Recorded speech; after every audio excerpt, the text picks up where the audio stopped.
Okay, this is an example inside OBS with everything on, and I'm going to show you how in Premiere you can record audio directly into your project.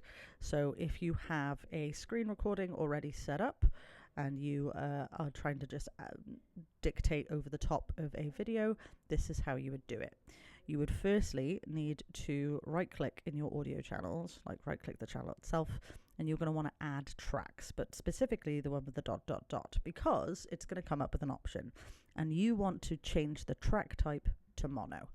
This is because if you've got the audio interface going on, like I do, you need it set to mono, not stereo, otherwise everything comes out one ear.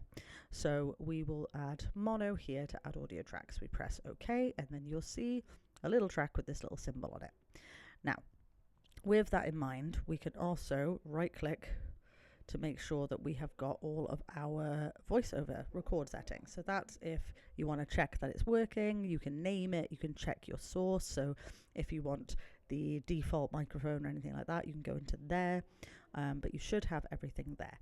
So if that's all set up, you should be able to just press this button and be able to record over what's currently playing. Now, if you press spacebar to stop the video, you will also stop the audio.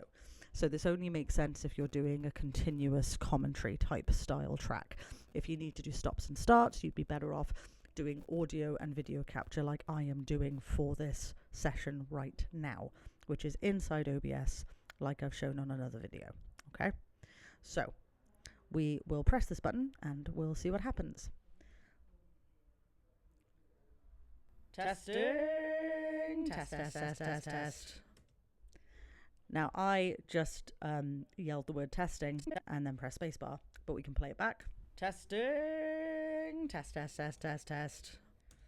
And as you can see, the audio is there and it's over the top. We can move it around, we can adjust it, we can add effects if we really want. I don't really see why you would, but you can. You can change the volume, make it louder, whatever you need to do. So if you're doing a commentary track over existing footage, you can do it that way. If you wanted to go through your whole edit and stop and start, you'd want to use the OBS voice recording approach. Thank you very much for watching.